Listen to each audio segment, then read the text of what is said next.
So, good afternoon, everyone,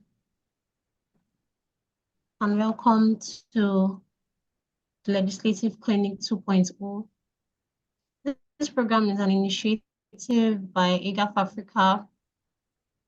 ERGAF-AFRICA is the Erudite Growth and Advancement Foundation. It is a non-profit organization dedicated to strengthening democracy, legislative governance, and public policy knowledge across Africa. Through data-driven strategies, policy research, and citizen engagement, we at ERGAF-AFRICA empower individuals and institutions to drive meaningful reforms. Our initiatives include capacity building for legislators, policymakers, the youth, and general public, which fosters transparency, accountability, and participatory governance. We advocate for evidence-based policies, collaborations to enhance governance practices.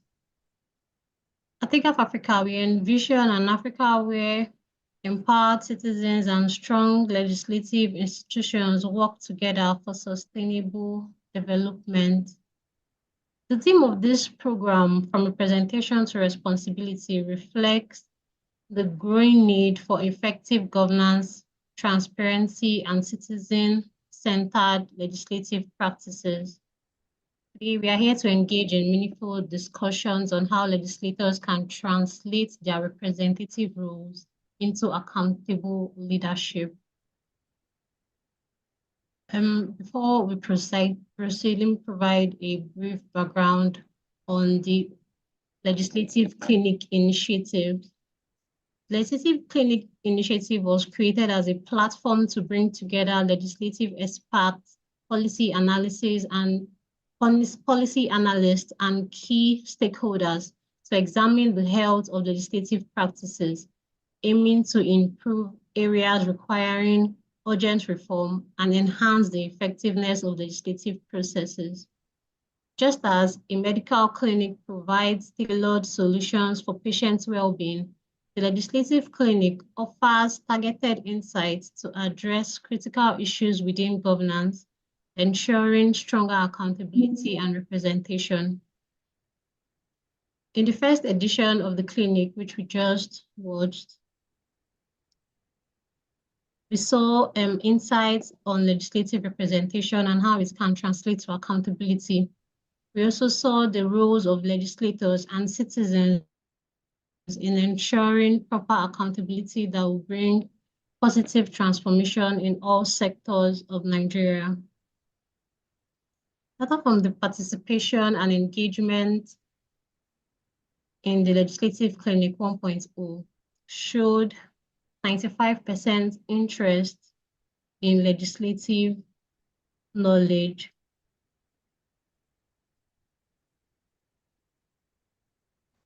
Building on that foundation, this edition seeks to amplify the importance of accountability and the mechanisms that ensure lawmakers are answerable to their constituents. With this, we set the stage for today's conversation on how legislative processes can be strengthened to serve the people better. All right, thank you very much. Let me again welcome all the participants to this important engagement.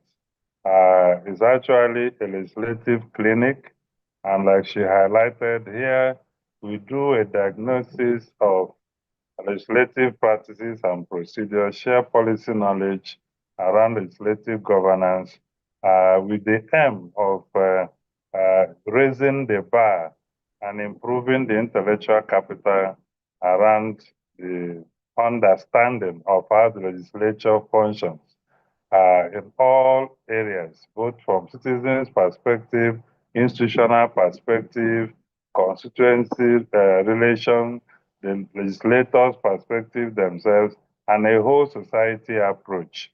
I'm sure, as we all know, even in recent times, the 10th Assembly has been engulfed in a number of challenges. There have been arguments from the public as to what they have done right, or what they didn't do right, or what they ought to be doing, and what have you. All that is summed up on how we can translate representation to responsibility. Yes, they are representative of the people, but the people are demanding responsibility from them to enhance on the quality of governance, to enhance on the quality of their livelihood, to also enhance on the quality of our democracy in terms of participation, credibility, rule of law, human rights, and what have you.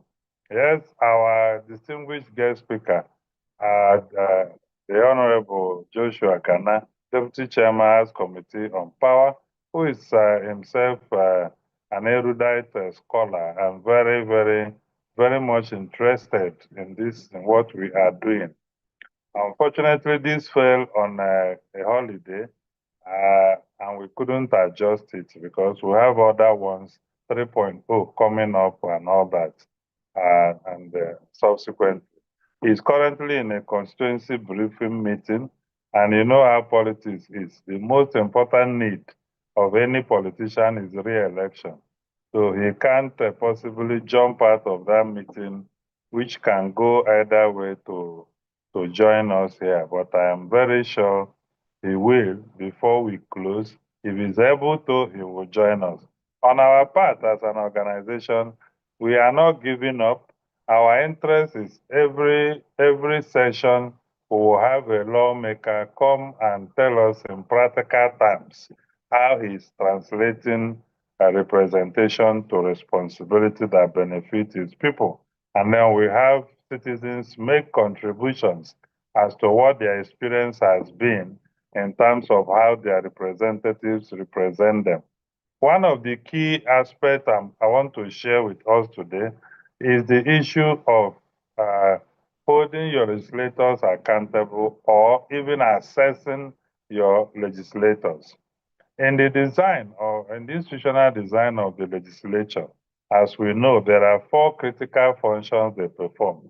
Number 1 is lawmaking function, not number 1 in terms of hierarchy, just number 1 in terms of numerical attributes, is lawmaking. The other one is oversight. You have representation, and then you have constituency services. There are other important functions, including confirmation of appointments, which can be categorized under oversight. You have also approval of loans, which can be categorized under oversight. You have also approval of appropriation, that is making of budget, which can be classified under lawmaking. However, because of the distinct nature of it, is highlighted. You have also the issue of parliamentary diplomacy, or what we call legisplomacy, which is the role of the legislature in foreign policy, foreign relations, bilateral relations, multilateral relations, and what have you.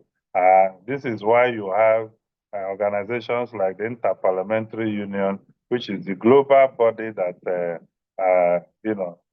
that brings all parliaments of nations together. You have the Commonwealth Parliamentary Association, which is a Commonwealth of Nations parliamentary global body that meet and interact. You also have the African Union Parliament, the Pan-African Parliament is the proper name, which is also an important body for continental level for legislatures. You even have the ECOWAS Parliament for the region. So legislators play important role in parliamentary diplomacy, or what we call legisplomacy. This is also part of the function they render. Now, in terms of the representation function, there are a number of legislative instruments that the citizens and constituents need to know about how representation functions. The most fascinating thing I have heard from members of the public and citizens is what we call now law we go chop. When you tell a constituent that, oh, your lawmaker is doing well, He's he sponsored the highest number of bills. He's always vocal in the floor. You say, is that what we will chop? And that also underscores the fact that Nigeria governance system is on survival mode. People want to survive economically. So they don't place as much value, in lawmaking as they would place in economic empowerment through government business. And this is very, very central. A number of legislators have also agreed to the fact that they have to do something for their people and not just make passing laws and what have you, because the people, because of high level poverty, bad governance, underdevelopment, they are unable to. No, I thought I'm off. No, make I check whether I don't come now. They are unable to, you know, they are unable to deal with issue regarding the right value for lawmaking. The same thing, the people don't seem to care about anything called oversight of the National Assembly. So representation becomes the heart of what every citizen expects lawmakers to do, except the elite class. They are the people who look at, oh, what laws have been passed and all that. So, and indeed, what are the legislative instruments available for this representation function and constituency services? And how can citizens and constituents explore opportunity within this framework to hold their lawmakers accountable or even to assess them in their offices and what have you? First, we must know every representative has at least 2 constituency offices. For those, we are focusing on the National Assembly now because, of course, you have the state legislatures, you have the local government legislature as well. So for the National Assembly, there is a constituency office in Abuja in the National Assembly complex. Now, citizens have to know this. The office of your lawmaker is a constituency office in the National Assembly. It is not his personal private office. It is the office of the people. It belongs to the senatorial district or federal constituency where that person is represented. Without the people of that constituency electing that lawmaker to the National Assembly, he or she will never have the privilege of being assigned an office as a lawmaker. So this is the understanding we must have. Number 2 is that by design, lawmakers are also expected to establish a constituency office in the local constituency. Now, at senatorial district level, I know that we know about the structure of parliamentary or legislative representation in Nigeria. Section 4 of the Constitution gives vast power of the legislature in the National Assembly. The same, there is also provision for the state assemblies. When you go to section 47, 48, 49, reading that, you will see the composition and the structure and the operational mechanism for the legislature at the federal level.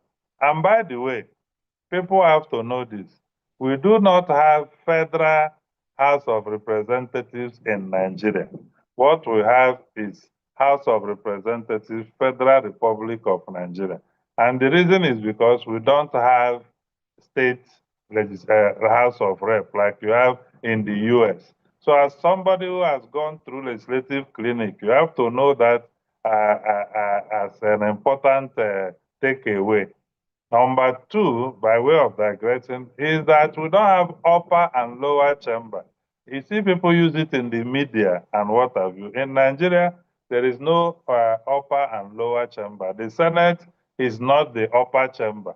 It is in the UK that you have the House of Lords as upper chamber and the House of Commons as lower chamber and in other jurisdictions. But in Nigeria, the Senate and the House of Representatives are chambers of coordinate and equal jurisdiction. If you generate a bill in the Senate, when you pass it, you must send it to the House of Rep to be considered. If you generate in the for what they call concurrence, if you generate in the House of Reps, you must send it to the Senate for concurrence. In other words, the no chamber is responsible for initiating a bill, and the other one will approve. Both exercise equal and coordinate jurisdiction in lawmaking, oversight, and representation.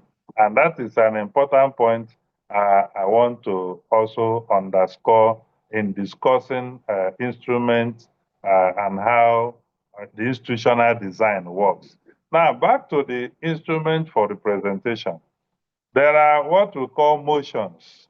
These motions are a legislative instrument used by lawmakers to address one policy challenge or the other. For instance, there may be a crisis in the village in your constituency, and then your lawmaker will now use the instrument of motion to be able to draw the attention of federal government and the appropriate government agency that maybe there is insecurity in this place, or there has been a flood devastation in this place, or there has been a fire outbreak in this place, or there has been an erosion, any kind of governance challenge can be reported through the instrument of motion. Now, what is the role? Because we are discussing representation to responsibility.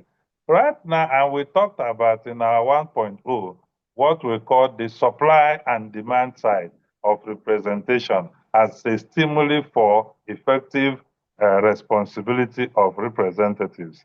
Now, the community people, whether if you are from, let's say, Federal Capital Territory, they have one senator. That one senator for now is Senator Erudite Kingibe. If something is happening in Abuja, don't say you are Igbo, Yoruba, or Hausa. The representation system is not designed by indigenship. It's designed by residency. If you're resident, okay. If you're resident in Abuja, you need to engage Senator Erudite Kingibe, right? Don't don't be looking for your representative that is in your village or where you come from. And that is the notion that has affected accountability also. Where you live and reside, you need to play active role as a citizen, as NGO, civil society group, religious bodies, what have you, professional bodies. You need to engage. That person cannot deny that he or she is not your representative, so long as there is evidence that you live in that place. And remember, wherever you live in, you are paying one form of tax or levy in that place. Sometimes maybe in your office, they deduct tax from you and your company pays the tax to government, which means you are contributing to the revenue of the government, and therefore government system must function to respond to your aspirations within your area of residence. Yes, you can engage in the area of your indigenship, but we need to be active.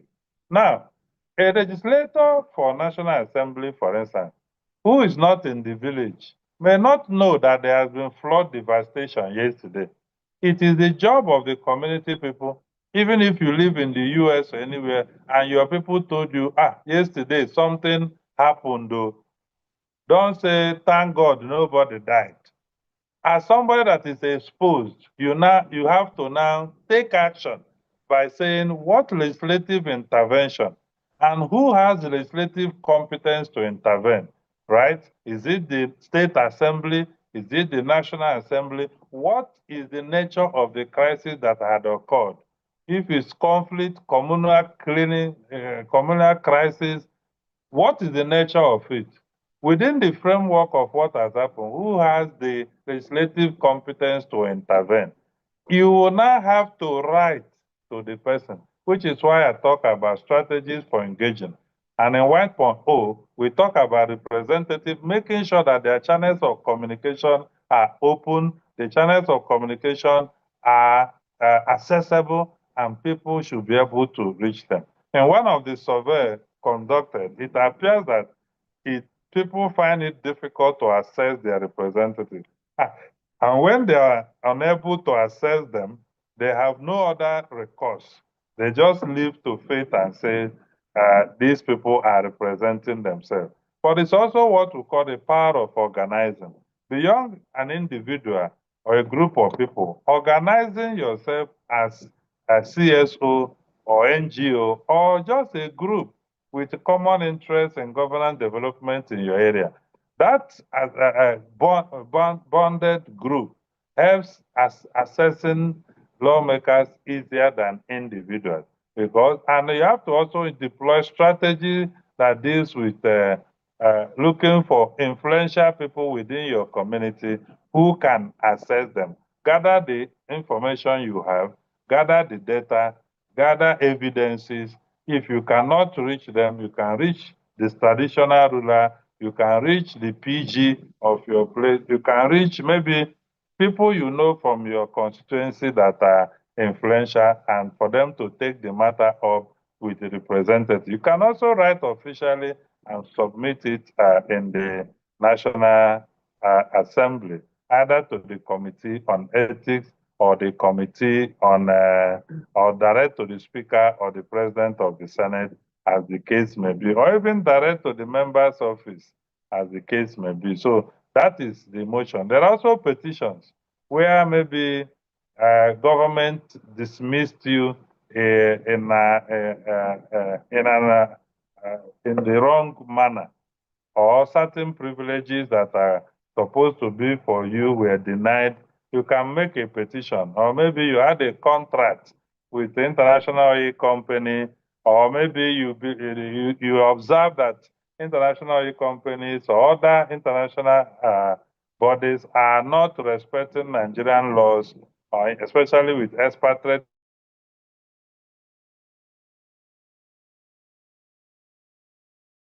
to petition. We have to begin to put enough intensity on the demand side of public accountability. And that starts with interest in the process. That is why we have developed this engagement platform, so that people can be stimulated to be interested in following through what government is doing, so that they will engage from knowledge point of view and also give feedback to government on how policies have affected them and seek help. For instance, in the US, if there is a bill or something the legislature wants to approve for president, you can just hear lawmakers receiving emails, receiving physical mails, receiving text messages, calls from their constituents saying, we don't want this law. Do not vote for it, because they know that bills are passed through vote. And when the required vote is not gotten, because constituency members have demanded so, that particular piece of legislation will not pass. So it becomes critical that we must drive knowledge, awareness, education, political literacy, legislative literacy at the constituency level, at individual, at family, at groups level, so that, if not, lawmakers, like we said, accountability is a difficult concept in Nigeria. People are not wired with the culture of accountability. If you leave demanding for accountability, it becomes difficult for your representatives to just wake up and decide to be accountable, because they know, because of economic situation, politicians will punish poverty, and therefore that those who are accountable, that is not what will give you re-election. They know other factors that will give you re-election, and this is very, very central. So you have those motions, you have the petitions, you have, even through lawmaking, representation is done.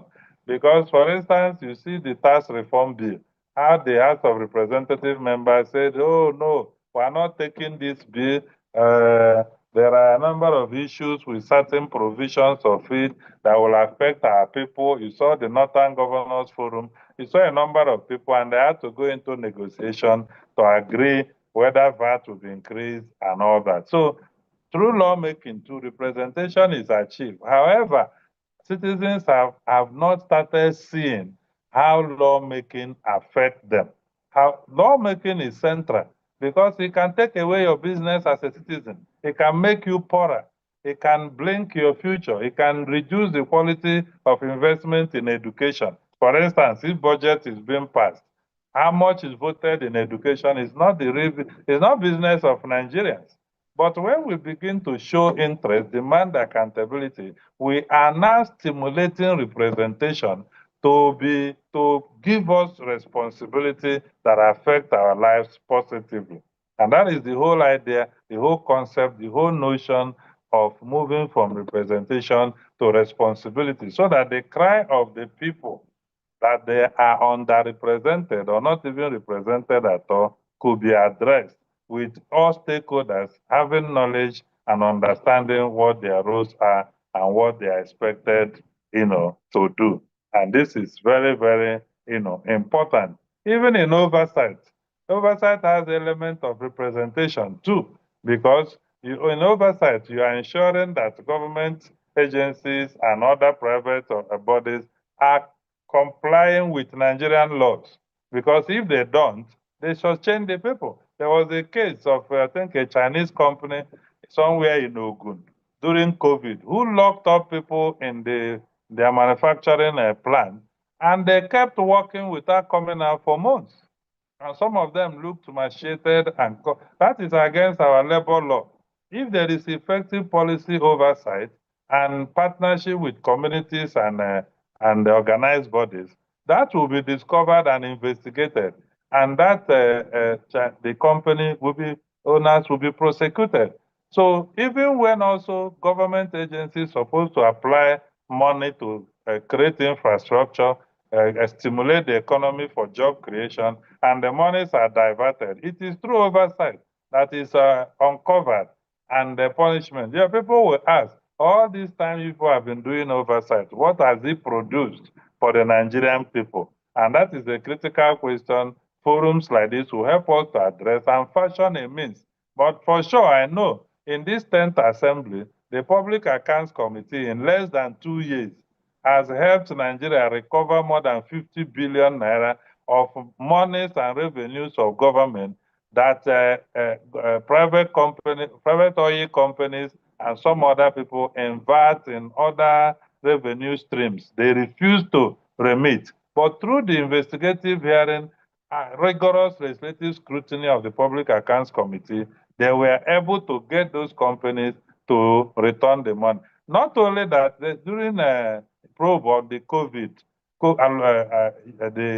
the management of the COVID funds, it was discovered that certain agencies used the COVID fund that they were supposed to use to support the people at the time to buy furniture and pay allowances for their traveling staff. And the committee forced them to return the money to the coffers of government because it was used out of purpose. It was,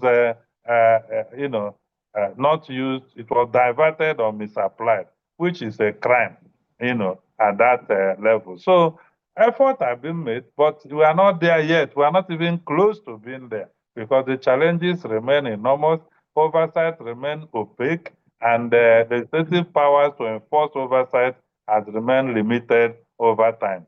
Constituency services, talking about constituency projects, privileges of members to attract projects to their place and ensure that there is basic amenities in the local communities, has also faced its own challenge. Today, in a research we are just conducting, contractors go to village to execute a project, let's say build a school, build a solar power borehole for water scheme, install transformer, and none of the community members or even the community leaders will see the bill of quantity. They don't know whatever he comes to deliver for them. They even demand grand rent and royalties from the contractors and certain appeasement they need to do before the grant will be digged to execute government projects. These things happen, but the communities are supposed to receive the bill of quantity if we are really doing representation as a responsibility to the people that is accountable and transparent. any contractor that visits your community must show the community leaders bill of quantity so they know this is what this man has come to deliver. He is supposed to give us 3 transformers. It's not 1. And he's supposed to energize those transformers. Without the bill of quantity, he will not know that. He will come, put a transformer, snap picture, report, and they pay the person, but the community remain in darkness because we are not, many times the lawmakers are now writing EFCC, ICPC saying, a contractor has failed us in our constituency. You people should get him to come and redo this job. But if we are effectively ensuring that our representation, is integrated with community interests, and they can oversight whatever that is government project, people must own it, oversight it, and ensure that it yields result to them. So in terms of these important issues I've highlighted, it is now central that communities must organize, have knowledge power around legislative practice and procedure, and then have maybe standing committees at constituency level to be engaging lawmakers. When budget comes out, it is your job to go to the Appropriation Act. Somebody must do that job and say, in our state, in our constituency, in our senatorial district, what are the projects our senator has attracted for us? So that we'll be following up. We can write him to commend him for securing those projects in the budget. We can visit his constituency office. We have to make sure that our legislators have a functional constituency office. We have to call people out who don't have constituency office.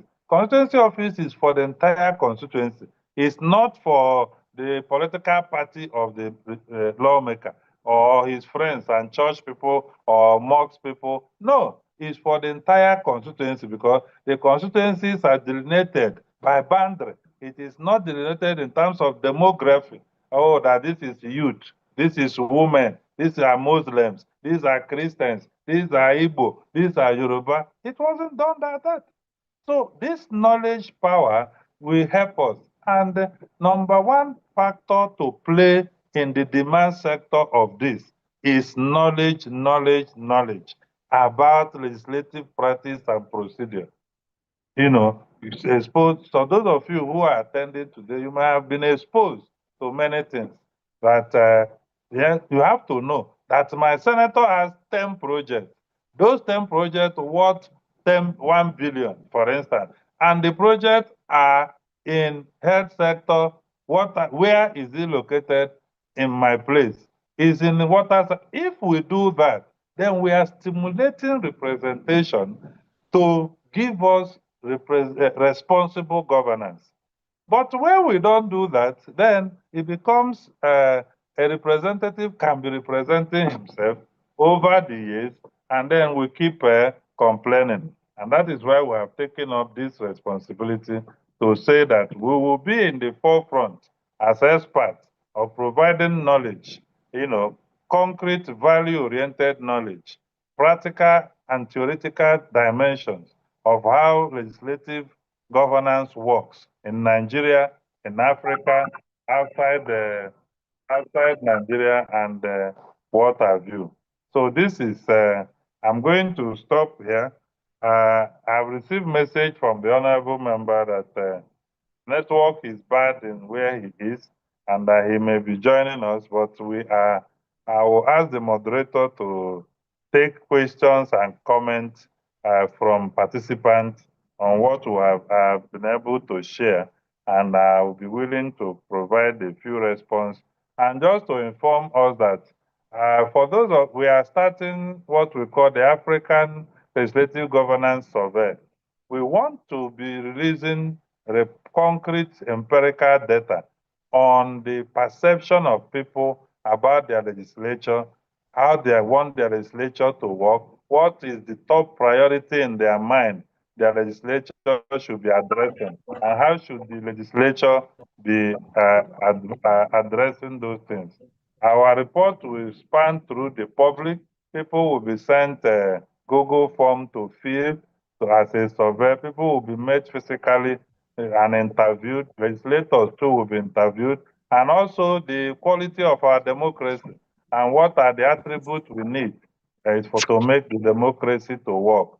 That survey will commence soon. We also have the ERGAF-AFRICA Legislative Governance Academy, where we have executive. Oh, Honorable. Honorable is here. I yield the floor. Honorable, can you hear me, sir? I can hear you now. Can you hear me? Yes, we can hear you. Please go ahead.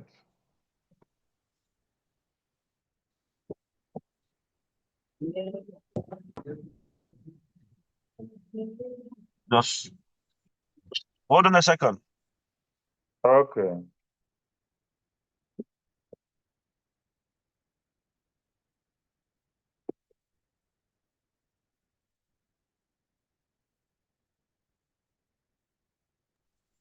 Thank you very much, Ambassador. Good to Can have you hear you, me sir. now? Yes, we can hear you. Thank you, sir. I want to sincerely apologize. Of course, when we scheduled the meeting today and we planned for it, we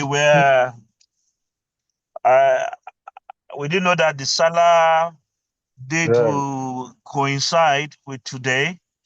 And so my projection was that I'll be free today. Well, very unfortunate, I'm in my constituency. When this meeting began, I was just in Mokwa local government. I'm now at the palace of the Bima of Enagi, which is the ruler of my second local government, which is Erudite. Yeah. And so I just told them I already had the pre-scheduled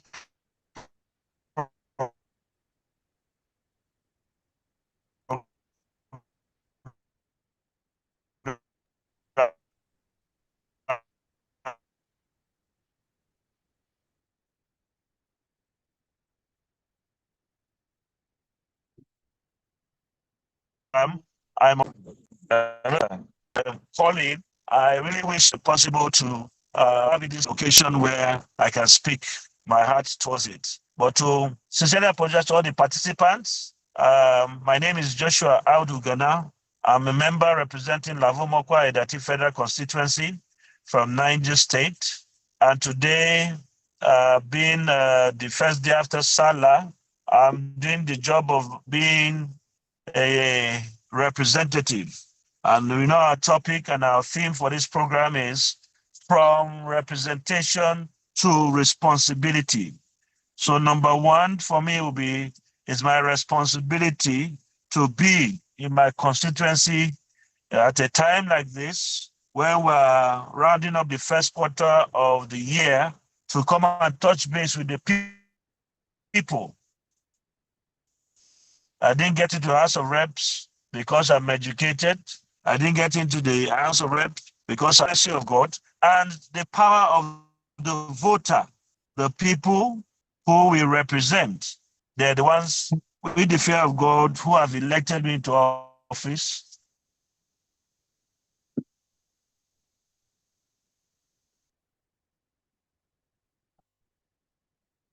And my duty in office is to represent the people, is my motto. Responsibility. Responsibility means you're accountable to the people. Responsibility means you calculate your daily timetables to ensure what are you doing to achieve the betterment of your people and development of economy between the kind of thing that's happening in our governance system today. People don't understand the lines between what we call the three tiers of government, which is the executive, the legislature, and the judiciary. Someone will expect that if you're in the House of Representatives, all the problems that are in his constituency is your representation. intention of the heart, but directed her at the wrong path. Those charged with effecting projects in any community are in the executive. We are the lawmakers. We ensure that we appropriate the appropriation bill that says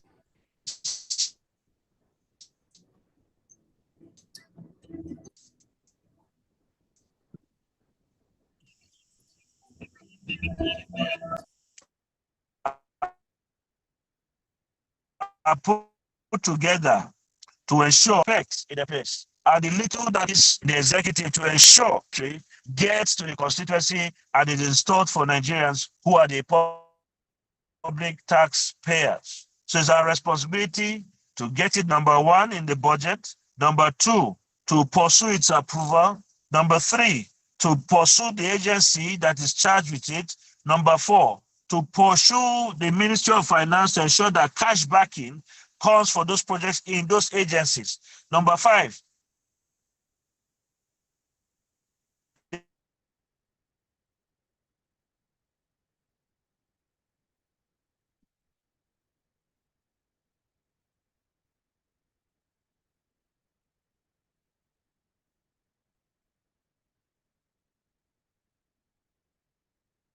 they go through their number five,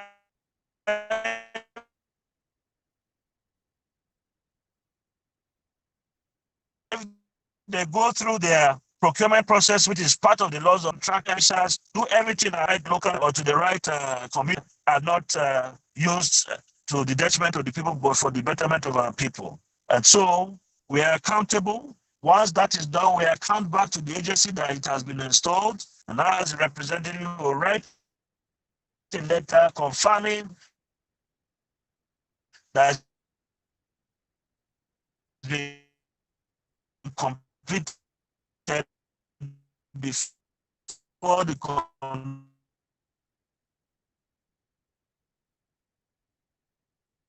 contractor is paid. And we report happenings in our constituency needed to be reported to the National Assembly on the floor of that. The committees who are charged to look into it will look into it, and the right agency will be given the responsibility to respond.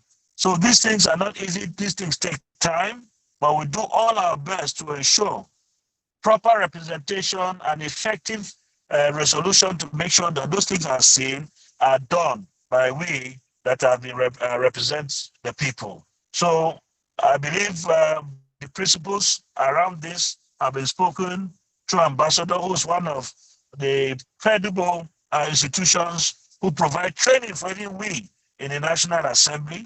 We have sat under their tutelage, under his tutelage in Port Harcourt, in Abuja, and even in some of the African countries. As legislators, we're not all knowing. So we also require training and advice from professionals like Ambassador and his team. And that's what has brought us together to come and explain how representation takes effective responsibility by everyone. So forgive me, I would have loved to speak through the notes I put down, but because I'm about going to another session in the Dati local government, I'll ask your permission that I attend to the responsibility of why I'm elected, and then I can get back to you again on this channel. Thank you. Thank you so much, Honorable. This is a huge sacrifice from you. I can understand how busy you are at the constituency engaging with your people. But on behalf of the team, I would really appreciate. And just before you go, let me invite Amara to move a vote of thanks. And then we can let you go and we continue. Amara, please.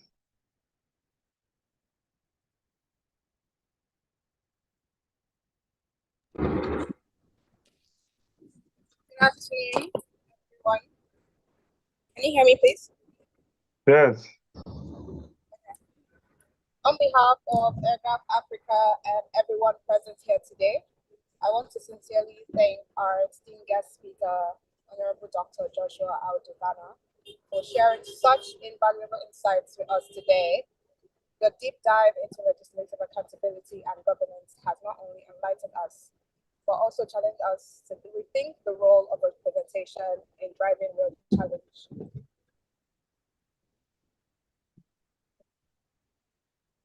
Thank you so much, sir, for being with us today.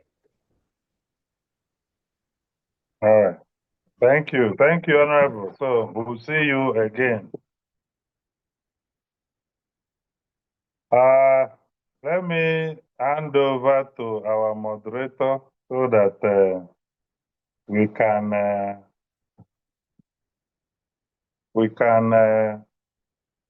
conclude the meeting. And I think we should open the floor and take comments now. Moderator, please, the floor.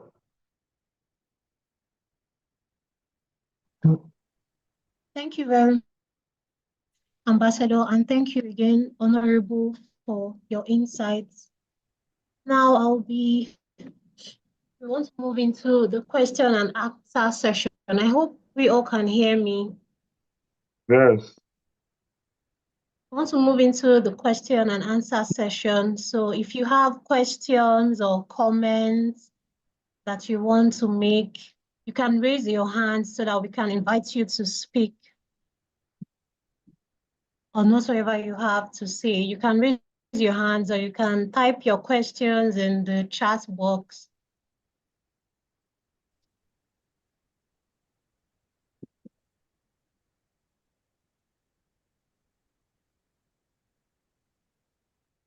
So does anyone have questions, comments?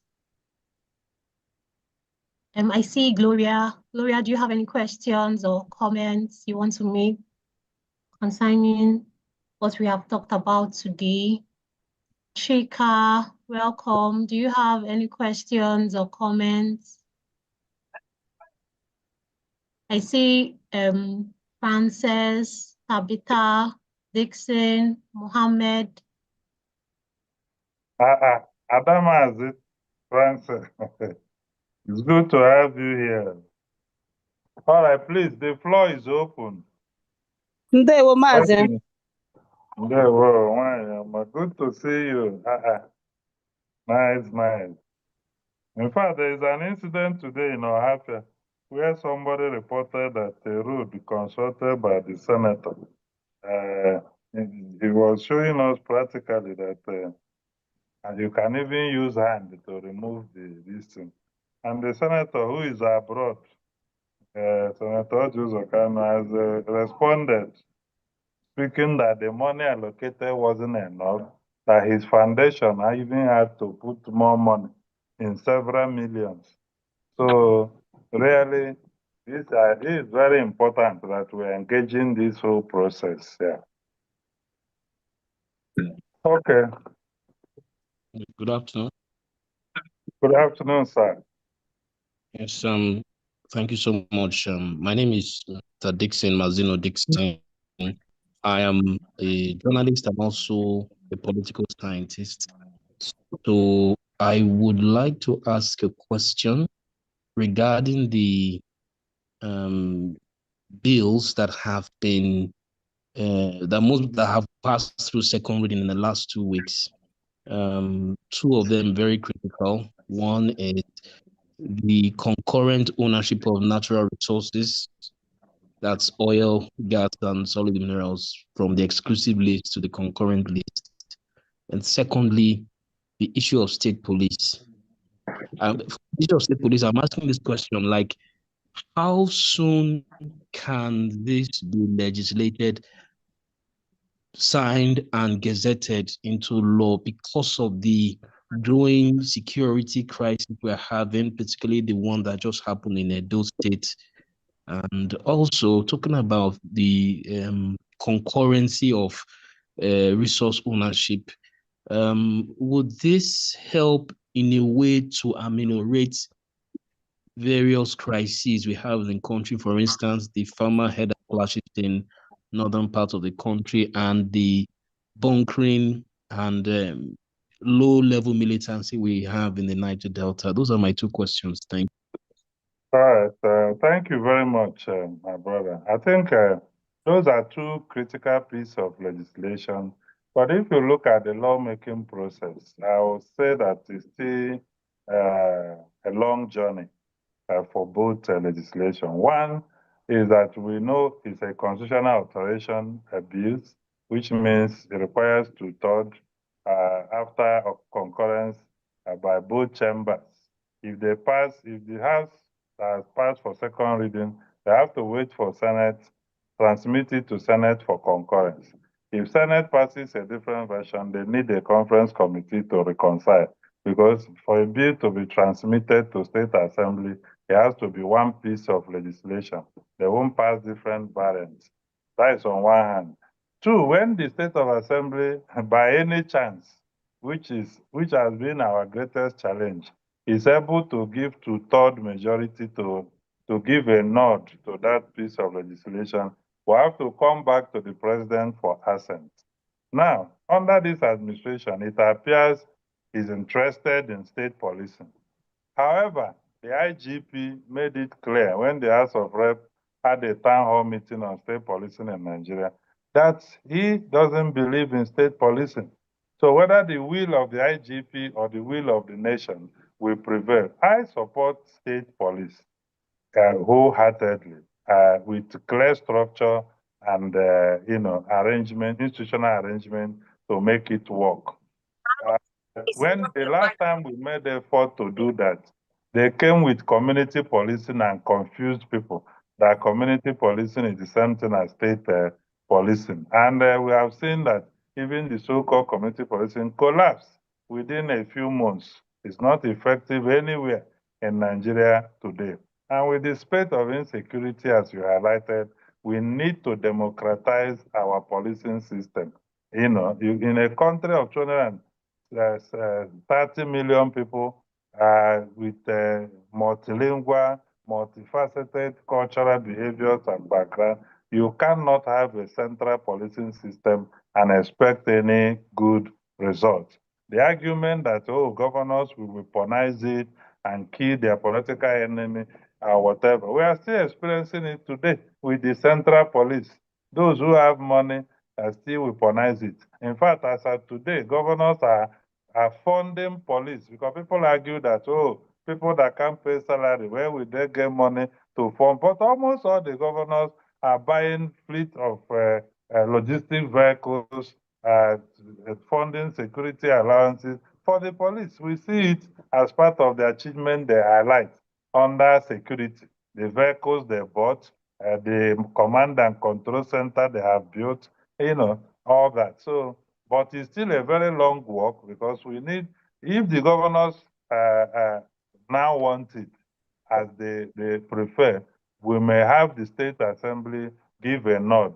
But what about the relationship between the IGP and the president, who's supposed to do the final signature for it? But I agree that we should expedite action in that particular legislation. We should not wait forthwith in pushing it and let us see how it will pan out. But the government, from what I can see, and in House of Rep has shown confidence that we want state policing to work in Nigeria. Now, on the other question about concurrence in terms of natural resource, well, if you watch the oil and gas sector, we have actually addressed that issue under the PIA, though it's under the Constitution, which is another thing, is still all mineral resources are owned. But unfortunately, like every other drafting mischief and lacunas we have in our laws, you would observe that we were focusing on oil sector. The solid mineral sector were completely abandoned in terms of what becomes community benefit. Yes, we have all these social responsibility norm. We in the solid mineral sector international organizations and companies, do all kinds of agreements with communities because we didn't have a structured system. In the oil and gas sector, for instance, under the regime of the new PIA, we've got 3% for community development, and we've got the community development board. We've got the 13% derivation that the oil producing states are still agitating for. Then we've got the NDDC, we got the amnesty program. All these are intervention programs that have been held. However, I really think that state governments themselves need to prepare for this. Remember, we have done this concurrence with electricity, with aviation, and with rail, rail. And in the rail sector, no state in Nigeria has enacted any law, I think, except Lagos, to even be able to start doing their rails. We did it in electricity to bring it from exclusive to concurrent list. We still have a challenge with not more than 5 states since that law was signed, has been able to enact their own law. In fact, at a point, the Minister of Power said, oh, we have stopped implementation of this because it's creating confusion. Because right now, the people playing in the market are simply federal government people, and they have signed JVs. Now, if states enact and start giving it to other parties, those people will begin to lose their investment. So we really need proper policy design, understudy of the whole policy environment from political, economic, social, and environmental for us to move forward with that. Now, I agree. If you look at the level of devastation that has been caused in the solid mineral sector, you would agree that we need a legislation today on how government should cooperate, because it's totally different. The capital and equipment you need for solid mineral exploration is totally different from oil and gas. And that is why you could see that those Chinese and foreign people, South African, are using, if you're just traveling to Bida, you will see more than 2,000 holes that has been dug using community members where they are looking for precious stones and what have you.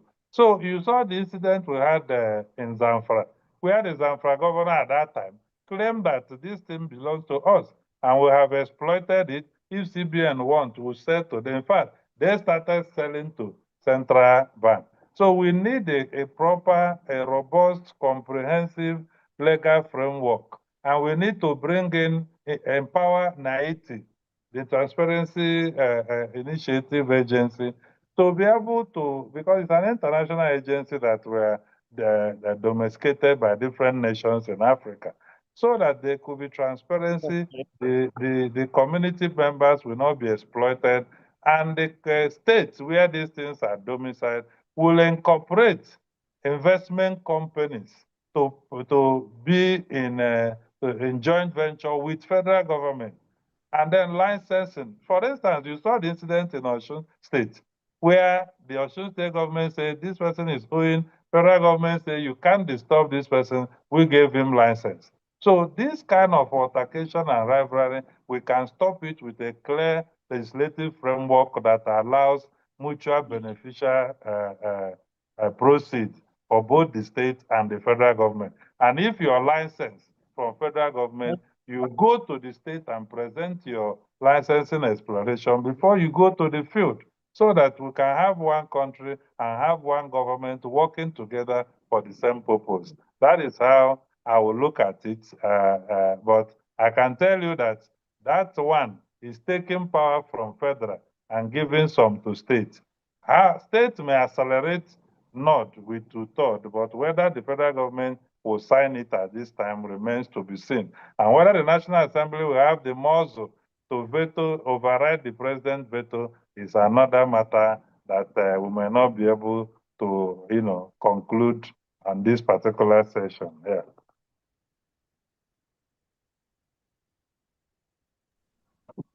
Thank you very much, Ambassador. I hope your question was able to be answered. Dixon. Yes, I don't know if I could ask one more, but I think others should ask, so I'll just wait for them to ask. Okay. So there is a question from someone that joined on YouTube. Joy Atara. Thank you, sir, for your insightful thoughts on this topic. My question is that what are your top legislative priorities and how do they align with the needs and concerns of your constituents? This question is directed to the This question is Honorable directed to the Joshua, this question is for member. Honorable Joshua. Yes. Because Question is thank God my sister is here. I have not taken oath of office. So we will reserve that question for Honorable Joshua. I'm sure he will be able to respond. If not, if he's not able to join us back, we will send it to him. And when he responds, we will also post it on our platform. We'll get him to do a video to answer it so we can share it. okay, sir. So yes, But please. Dixon More can ask his third question. It's not a Ask problem. question, Mr. Dixon. Because you're Okay. a journalist, you need it. Okay. It has to do with the recent state of emergency that was declared in Rivers State and the nod given by the National Assembly. Well, there are two schools of thought. One school of thought says that yes, the president can declare a state of emergency, but it cannot remove the democratic structures. That's governor, deputy governor, and state assembly. Another school of thought says that there is an emergency act of the 60s, which is still in force, which has not been repealed, which gives the right to the head of state to not only declare state of emergency, but also to, go as far as maybe putting a solo administrator like was done in the Western region in 1962. So my question is, from your own perspective as a legislative expert, which school of thought actually trumps the argument now for this particular issue, the Rivers State imbroglio? So I'd just like to know. Okay, so first of all, yes, all the acts enacted in Nigeria were recognized. Even certain colonial acts were recognized at Nigeria's independence. But what is central is that the president never cited that particular act in his proclamation. He cited Section 305 of the Constitution. Number one is also, in a state of emergency, anything can happen. If you remember during COVID, there was a quarantine act that Gbajabiamila resuscitated and brought to the National Assembly, tried to amend it, and it caused a very big problem publicly, and that legislation was dropped.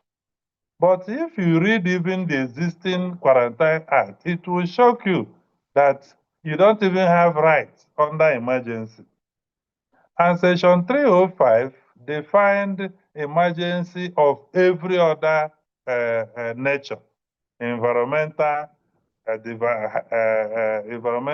emergency, natural disaster, but never considered political emergency. Because Rivers State was not facing environmental or health or natural disaster. It was facing political disaster that we have never seen before.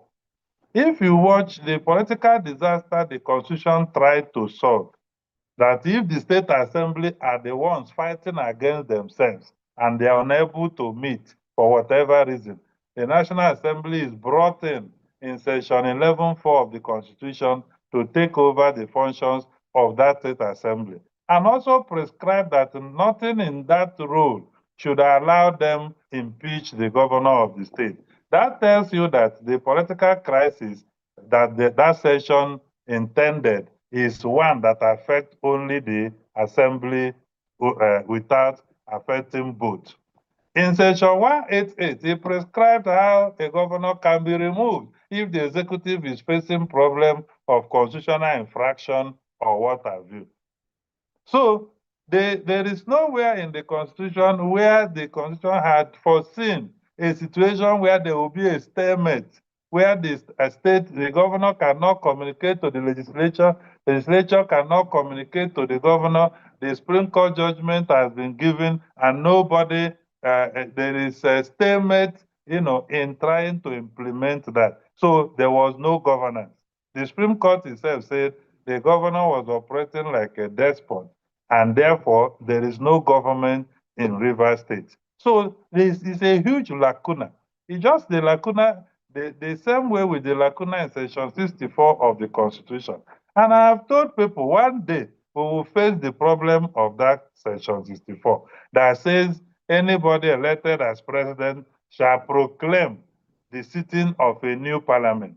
And I ask, any year, any election year, where a president, maybe he couldn't get who will be Senate president or speaker, and refuses to proclaim the new legislature on time, what should be the consequences? What will happen? Because there's no remedial law that says if the president does not proclaim within so period that the assembly shall be deemed to have been constituted. So we are facing that lacuna, and the way political actors are behaving in Nigeria, especially the quest to install leadership of National Assembly, we will get a president one day who will refuse to issue a proclamation. And I told Nigerians to mark it because it may happen if we don't change our political culture very soon.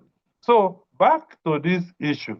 I don't think it's a question of school of thought because the president has made in his address, it was clear that he wasn't using the Emergency Act because he never referenced it in any of his proclamation document. And we cannot put for him what does not exist. Yes, based on the provisions of Section 305, we are supposed to have that Emergency Act to prescribe how the president is supposed to behave or function in that respect.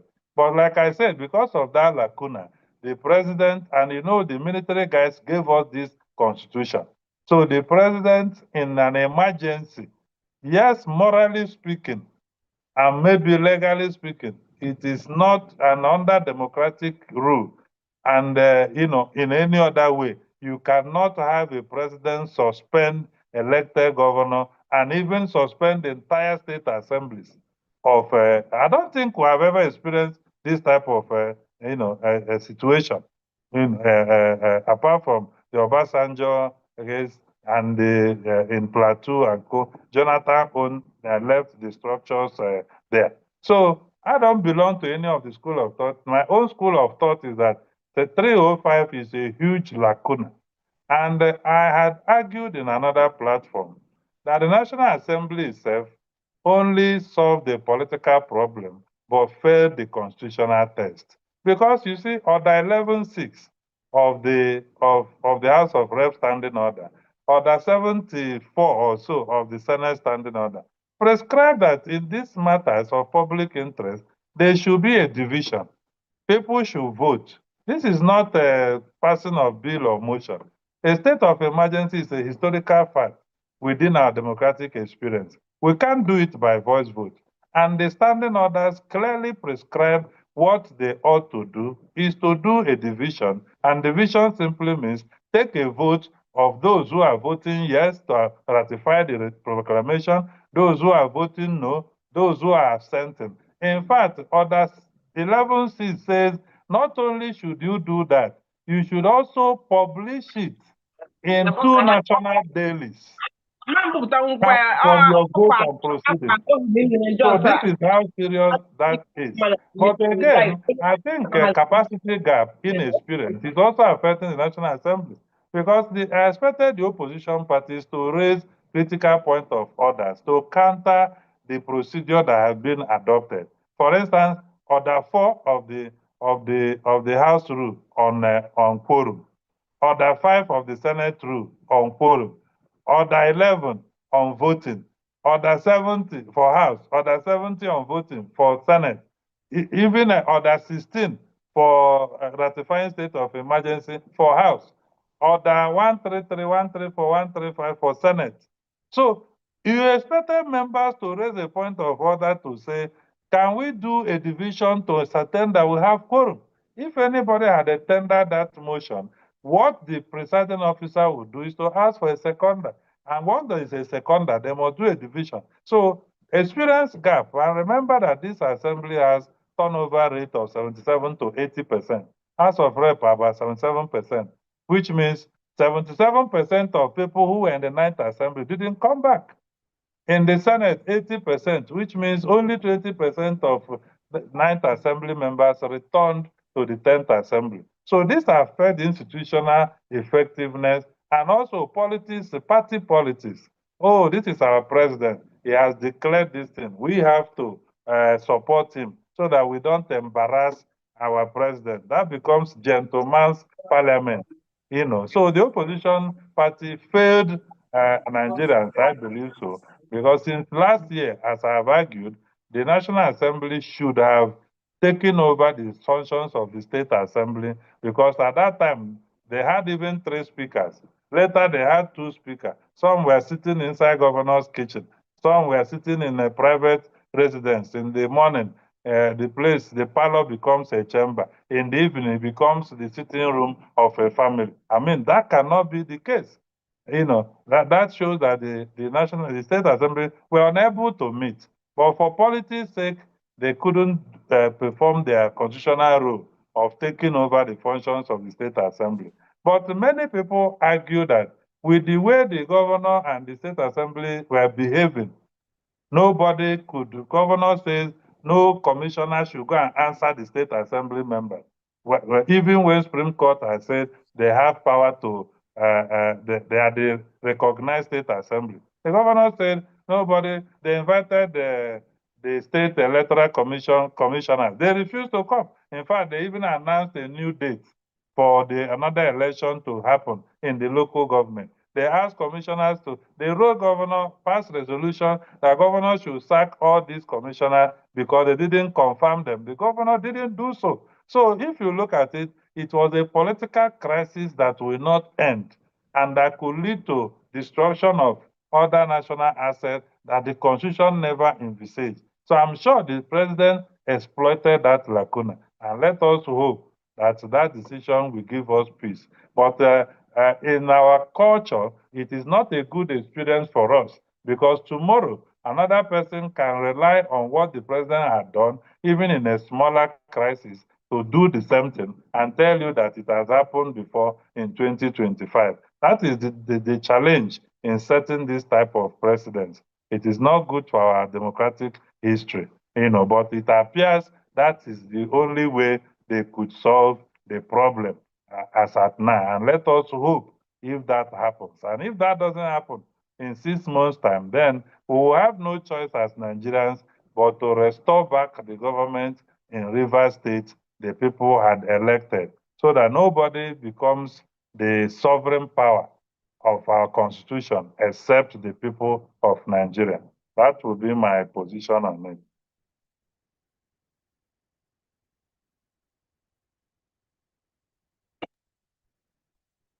Thank you very much, sir. I hope your question has been answered, Mr. Dixon. Very, very well. Thank you so much. Okay.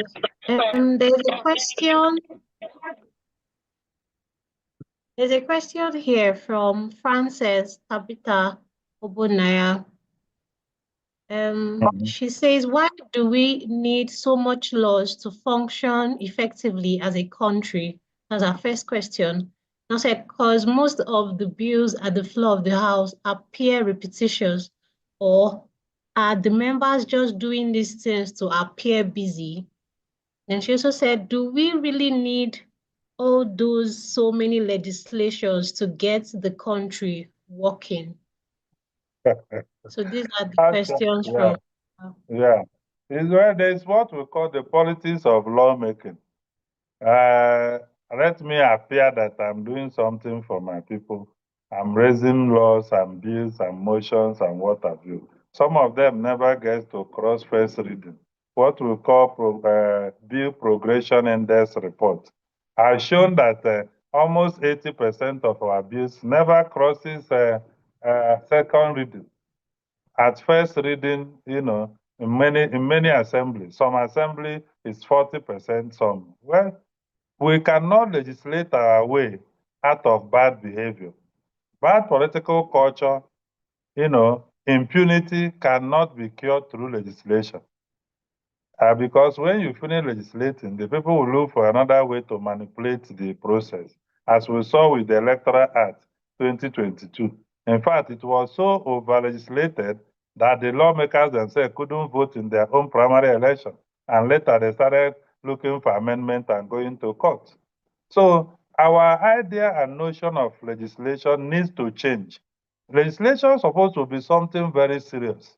When you craft it, you know the specific problem you want to solve, and when you make that law, it solves that problem. If a new thing emerges, you can now change it in the future. Unfortunately, that has not been our case in Nigeria. However, many of these laws also suggest what I have argued, that it may be time for Nigeria to transit to Fifth Republic. And how do I mean? We need to transition to Fifth Republic. Because you see, our constitution in the last 1 week, House of Rep passed more than 100 and something alterations to the constitution. Now, if our constitution that is just about 300 and something sections can have more than 100 and something alterations, that is another reason to tell you we may need a new constitution. And we need a transition government in 6 months for us to transit to Fifth Republic. Democratically, if you study Zambia now, they are doing the most fundamental. If we don't want to transition to Fifth Republic by using a 6-month transition period, no problem. But we need a whole new, like the Patriots led by Chief Emeka Anyoko had argued, we need, I mentioned Section 64 for you. In fact, in the same provision under the State Assembly, what they interpret as proclamation is that governors carry their rostrum inside the State Assembly chamber to proclaim it on the new Parliament Day. And you would think that it's out of love, but to make sure that the speaker they want to emerge in their presence. That's the reason they go live and they speak from the State Assembly chamber just to inaugurate the new State Assembly, because the Constitution says they are the ones to proclaim. So their own interpretation of proclamation is to drive their convoy to the State Assembly and then proclaim it by reading it inside the chamber, because they don't want to hear story that who they don't want emerges as a speaker. So with all this kind of lacunas, drafting mischief in the Constitution, you know, Section 147 about ministerial appointment. There is still argument today whether we should be having Minister of State in Nigeria. People say it's not constitutional. And by practice, we are declaring people ministers of state and what have you. So we have a whole lot. Then we have the positive ones about women rights, women's spouses having citizenship, special seat for women, and all kinds of provisions that we need. But if you go through the Constitution, you really need that. I think we need a transition. That is my own submission. But yes, we don't need this much law to function effectively. We just need Democrats who are in a democracy and not autocrats who are in a democracy. Somebody argued, I think former president of America said, practicing democracy without Democrats is a problem. You cannot have elite class, you have kleptocrats take over, weaponize democracy, weaponize poverty against the people. So, and that is why some of us are interested in tracking productivity index of the National Assembly. All these laws that are coming, how do they reflect in terms of sectorial attributes, what people want? How do they reflect scope in terms of solving local, regional, national, continental, and international problems? How do they, you know, how do laws become law in Nigeria? What leads to crafting of a law? What is the specific ill a particular law want to address? For instance, the House of Rep know that many bills passed in the 9th Assembly, concurred by the states, the president did not give assent. Does not need to go through all this procedure again. He just needs to go to the committee of the whole and for a committal and be passed and sent to the current president. It is enshrined in the rules of both the Senate and the National Assembly.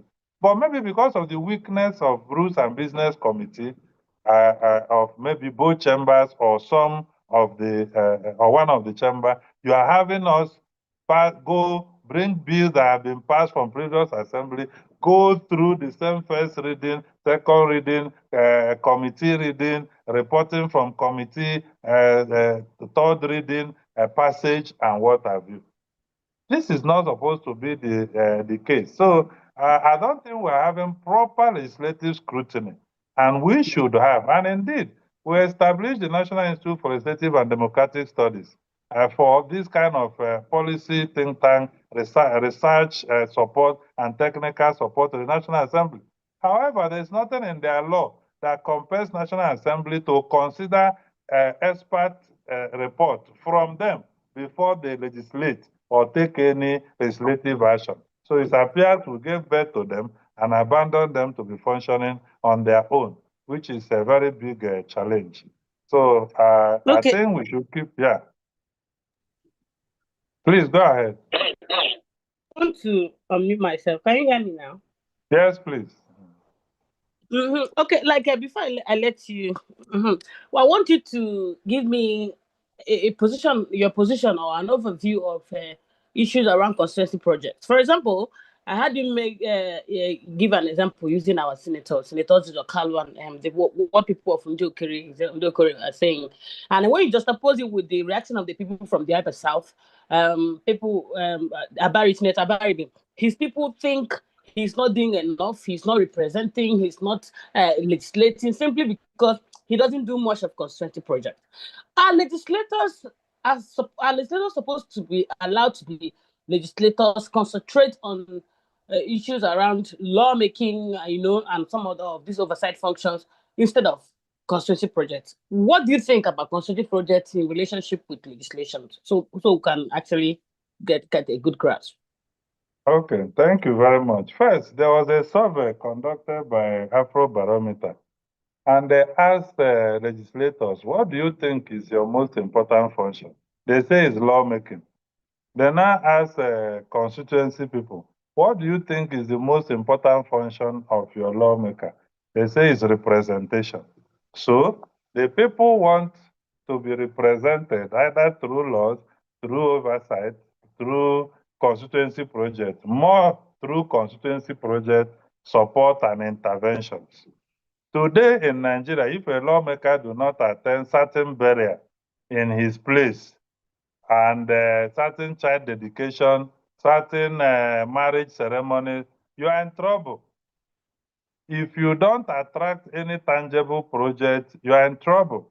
I'm one of the proponents of constituency projects because if you look at the institutional design of our budget making process, our budgets are made by people who are not accountable to, by technocrats and civil servants who don't have direct accountability responsibility to the people.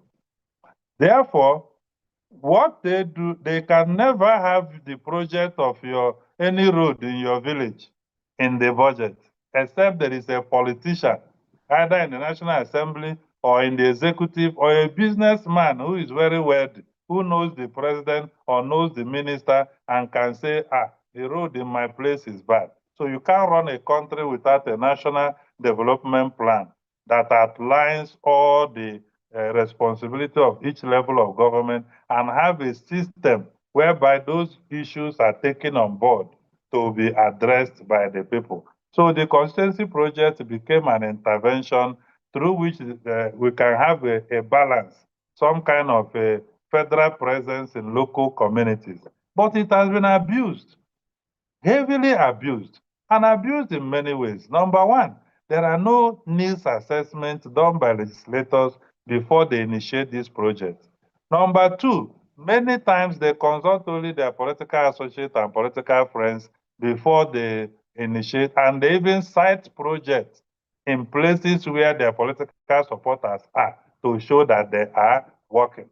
In many respects, the people are not aware, as I highlighted, how much have been voted for constituency projects and what type of project their lawmaker has put in. Many of the lawmakers, the example you draw in Abia, the senator always talk about his foundation for as if the foundation is the billions of naira that is being appropriated for him to when he was whip, and even now, both in capital inclusion, both in constituency allocation, and both committee privileges. All those things are privileges you get because you are a legislator to cite as projects for your people.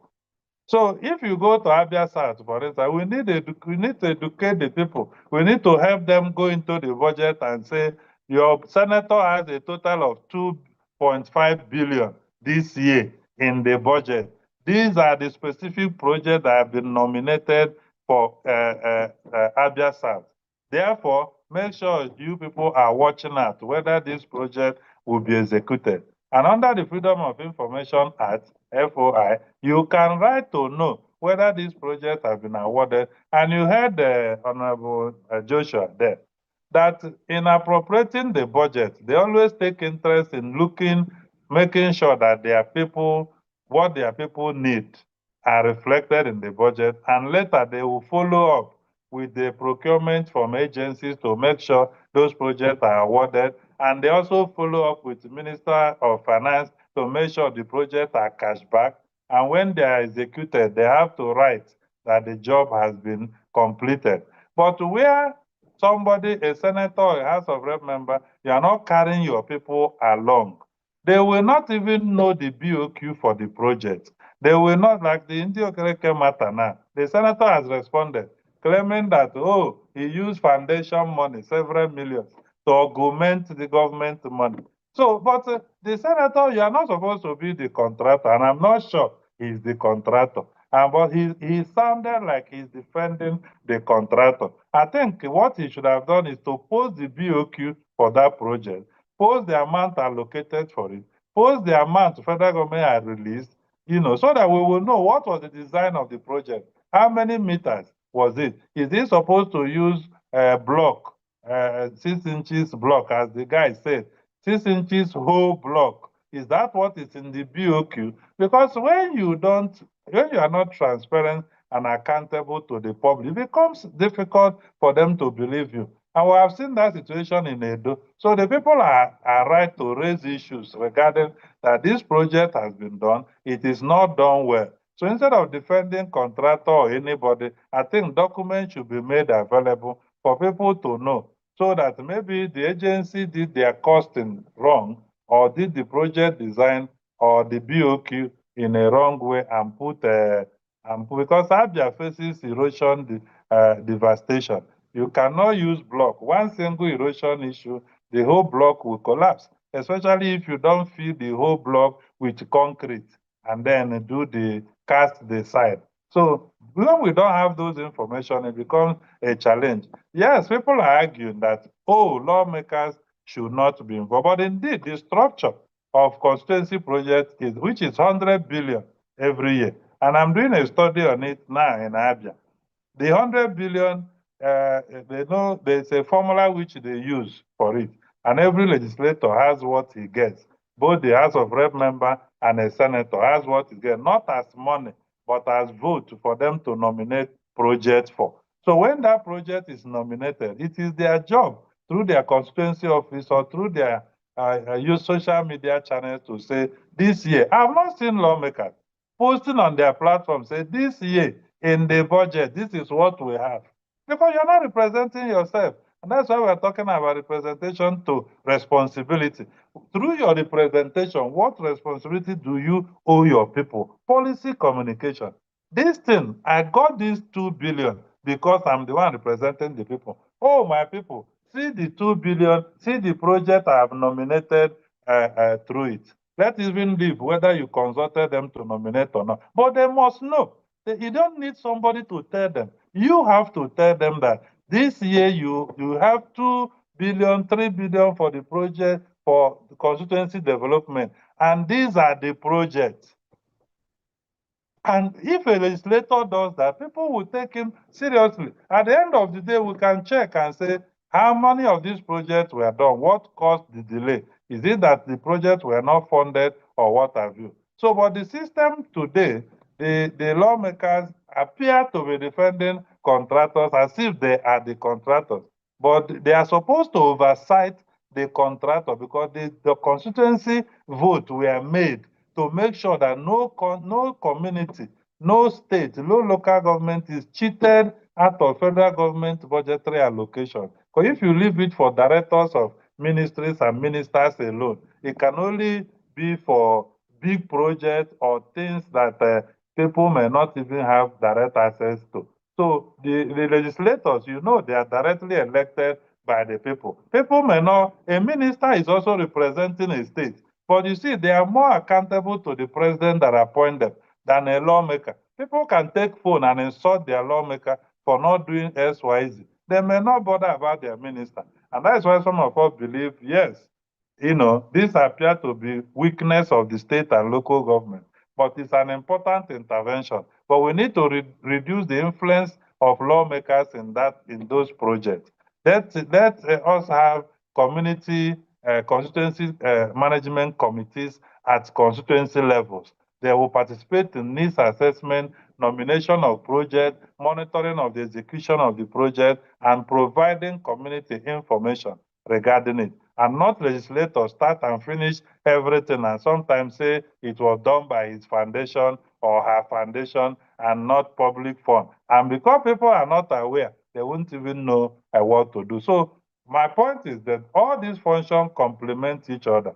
But with the level of underdevelopment, 80% of Nigerians living in rural communities without basic amenities, we need direct interventions such as this to be able to reach them. But we must not allow it, you know, to be corrupted in the process. Yeah. But even the senator now, did he ask the community whether that road was the most important thing they need? Or they needed community health center, or they needed water, or they needed public toilet to avoid open defecation that is affecting their stream, giving them waterborne diseases and what have you. These are the issues, you know. Yeah. Thank you very much, sir. I hope the question was able to be answered. Frances Tabitha, okay, I think she just left. And Mohammed Idris, you can ask your question. I see your hand has been raised up for a while. All right, thank you very much for. Okay, thank you very much for the opportunity. My name is Ambassador Muhammad Idris Kolo. I'm participating from the Honorable Members Constituency. That's Doku in Lavu local government area of Niger State. It's a great privilege to be here. Most of the questions I would have loved to ask has been answered through the very high elated presentation by Ambassador Chibuzo. However, I would like to put some questions through to the honorable member. I know he's not online now, but if these questions can be sent to him, we would love to really have answers to them. One, the lawmaker does not have a functional constituency office. As far as his constituency is concerned, I would have loved to ask him, why is he not having a functional legislative office? This is where, according to what the speaker had said, we will have face-to-face interactions. We'll talk to him, we'll discuss with him, these are the things we want based on the lectures that you have given. Then secondly, I would have wanted to ask him again, there was an empowerment program he did almost a year ago. I wanted to ask him how members were nominated to participate in that empowerment program. Just like what you have said, some of these people are nominated through party faithfuls, through friends, through family members and all that, which some of us who are from this community feel it's not right. If you had a constituency office, we would have been part of the selection process. Now, these people that have been selected and trained and empowered with some grants for almost a year now, how are they faring? Where are they? What are they doing? We want to know. Because if the right people have been selected for these empowerment programs, at least we should be able to see that, yes, they are making progress. They are training other people who are coming on board. But we are not seeing these things on ground. So this that's the second question I was going to ask. Most of the questions, again, I need to ask have been answered. some that has to do with when a lawmaker come to you that he has to execute a project, the community has that right to ask for the bill of quantity. When the project will start, the design and every other thing. Yes, we had that same problem in my community where I'm coming from. From experience, they will tell you, no, we want to execute this project, so there is no need for you to ask where's the bill of quantity. The most important thing is for you to thank us that we are bringing a project to your community. And when we even try to engage the community members that, hey, look, this project that is they are bringing to you, you have the right to ask certain questions. Even the elders in the community, especially even party members, are the people who go against us and said, no, you don't want progress, you don't want this, you don't want that. We try to educate them that, no, you need to know what they are bringing to your doorstep so that you can ask questions. But we still find it difficult at our own level to educate our own community members because it's been difficult for us here, honestly speaking. And finally, I want to thank you. It's not a closing remark, but I feel highly elated and I feel highly informed about some of the things that I've heard today. And as a journalist, I have a program that I run on radio where we bring legislators, community-based associations. I think some of the things I've learned here will help me in my programming. Then finally, I want to ask, is there anything that can show us that we have participated in this wonderful legislative clinic 2.0, maybe in form of certification or something like that? Thank you very much. I really appreciate it. I'm Muhammad Idris Kolum. Okay, thank you very much. I'm actually very excited that you were able to join us because it's for people like you who are from constituencies that the reason we said members should come and be telling us how they are translating representation to responsibility to favor their people. I'm not bringing them in a hot seat, but I'm determined to help them because I train some of them, I provide technical support for them, and I have passion. I believe that Nigerian problem can be solved through the National Assembly. At any time we can make the National Assembly more effective, more robust, more engaging, and then we can address many things because the powers they have under the law, if they apply it, any president will sit well. If the state assemblies can wake up, governors will sit well. But because that arm has not really matured, because it has been affected by military rule, each time there is a military rule, that is the arm of government that will be proscribed. So I'm happy that you attended. I'm sure Honorable Joshua, let me also comment, is one of the, we don't just bring people to this program. He's one of the most vibrant, very knowledgeable, and is showing a lot of interest in representing his constituency very well.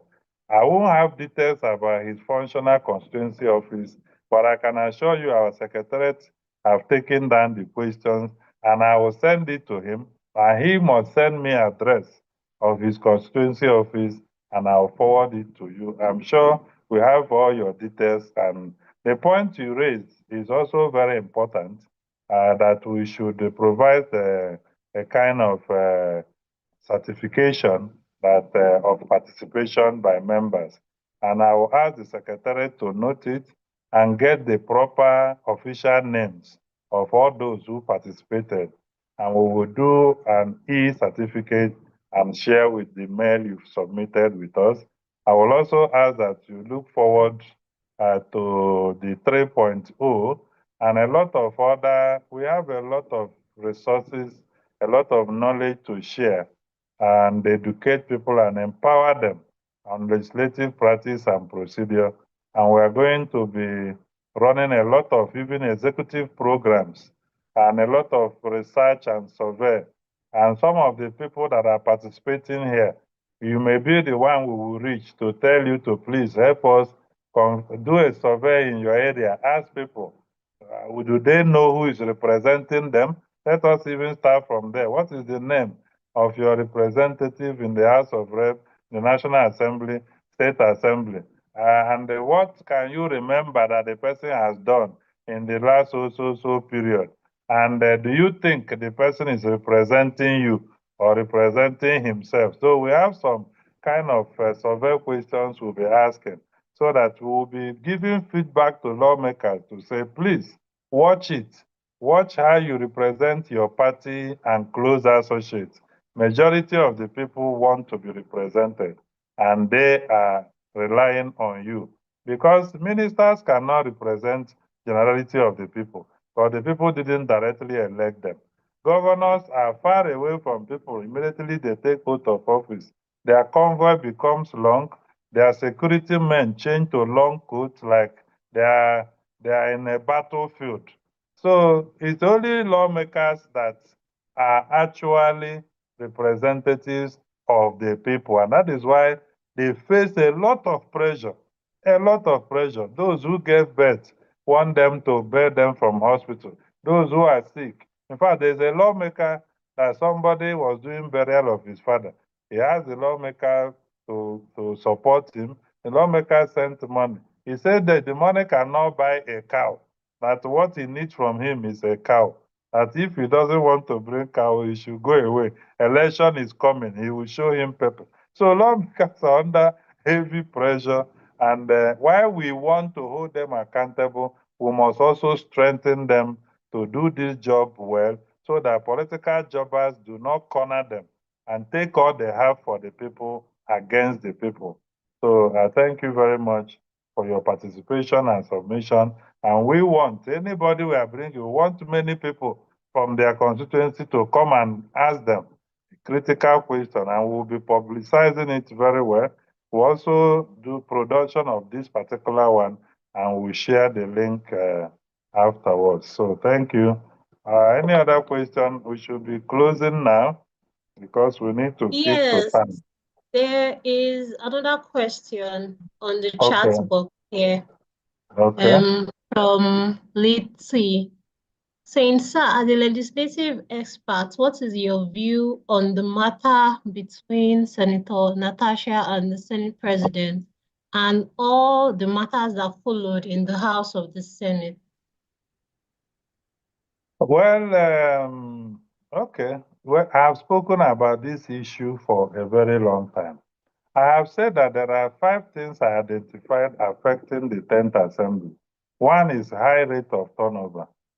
2 is knowledge and capacity gap. 3 is lack of interest from lawmakers to learn legislative practice and procedure. 4 is also pressure from constituents. And 5 is political party issues. If you watch the matter between Senator Natasha and Senator Akpabio, I have argued that there is one issue of disorderly conduct, misconduct by distinguished Senator Natasha, with the fact that she offended Order 6, 1 and 2 of the Senate Standing Orders. She also offended Order 66 of the Senate Standing Orders. She also offended, misapplied Order 10 of the Senate Standing Orders. People have said they are trying to shut her down. It's a woman trying to raise her voice. She's been sexually harassed. They say she should not talk. She must talk. She's our hero. I agree. Sexual harassment is a serious issue. But the sexual harassment allegation is not the reason Senator Natasha was suspended. She was suspended for disorderly conduct in the Senate, and it happened in the public place. Thereafter, when she says that she may be suspended for that conduct, she now raised a sexual harassment allegation, which may be true or false, and they're already in court to prove it or otherwise. So the two issues must be separated, but Senator Natasha's people say we should not separate it, that the two are the same. I said they are not the same. And we don't have time for me to run you from the day she was sworn in on 2nd of November to date to tell you that the two issues are not the same. And indeed, if anybody is shutting her up, is it possible for her to come on the 5th of March to come and present a petition against the Senate President for sexual harassment. And when the petition was defective, she came back on the 6th of March and represented the petition for sexual harassment. So whether the reason she recorded a misconduct is because she said the Senator Fabio, the Senate President, sexually harassed her, is a totally different thing.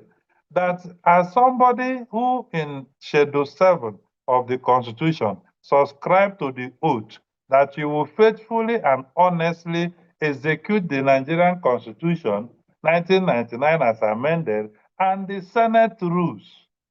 You have to learn that rule. If you don't learn the Red Book, understand how to apply it, you will not be effective in your lawmaking. And to function effectively in the Senate and the House of Reps, you need to deal with personal acrimony because the institution itself is more than an individual.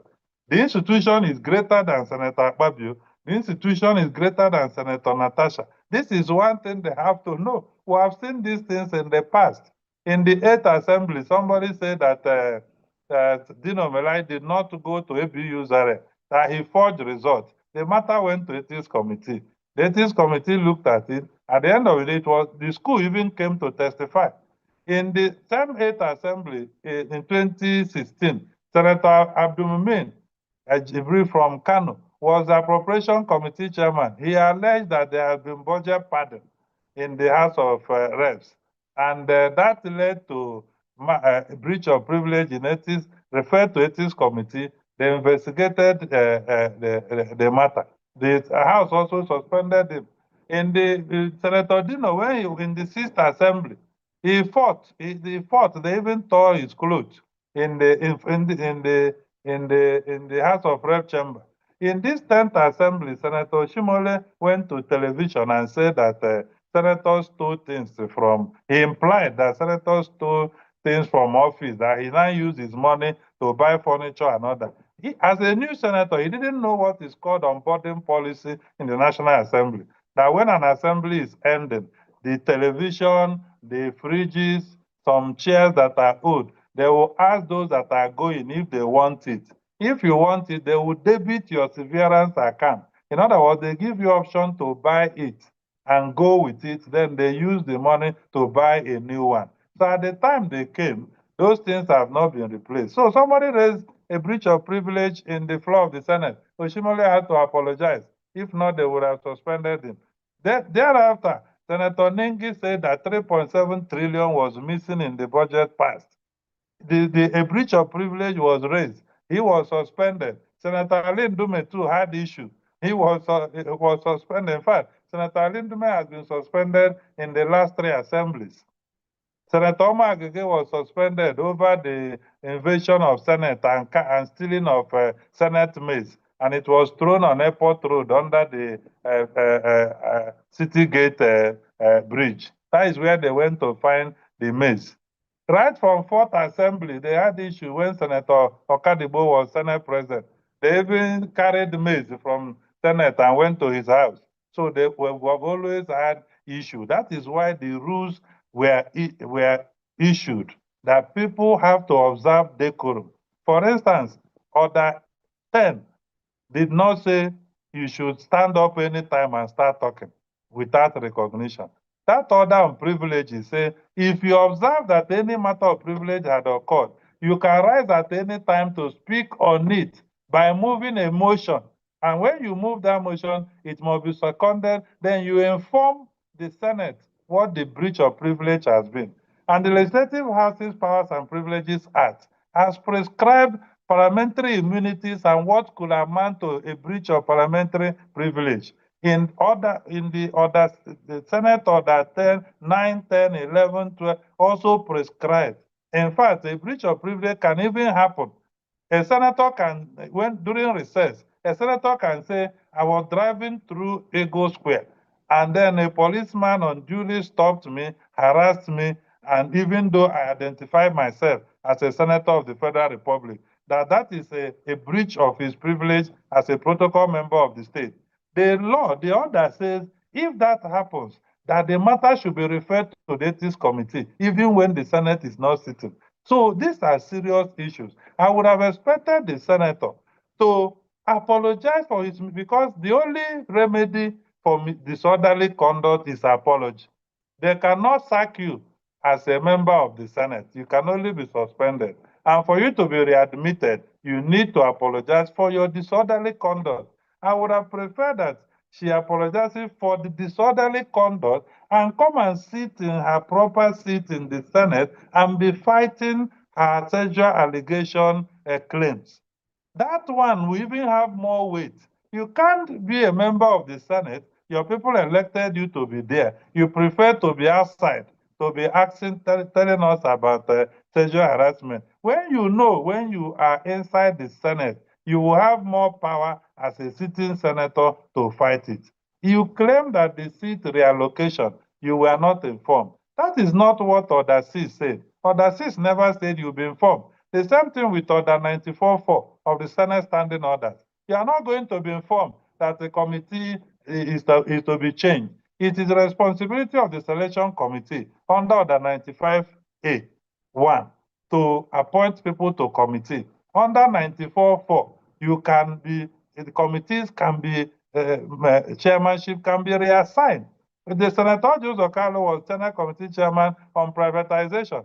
In the 9th Assembly, he was even the whip of the Senate. Came to 10th Assembly, it became privatization. He doesn't like it.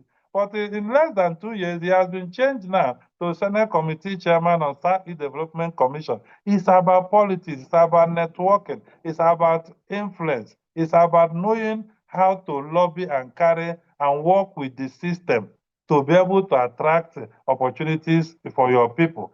And when somebody, treat you in a way that is not good, you have right to raise your voice, but you must raise your voice according to the rule. For instance, the day you came on the 2nd November, you didn't come there with any seat. You didn't come there with any committee. It is through that rule that a seat was assigned to you. The same through that rule that standing order was given to you, committee was given to you. And the same rule gave them power to reassign the seat. Let us assume without considering that the seat was reassigned because the man is asking you for sex, you didn't give him, he now changed your seat. You now said he cannot do that.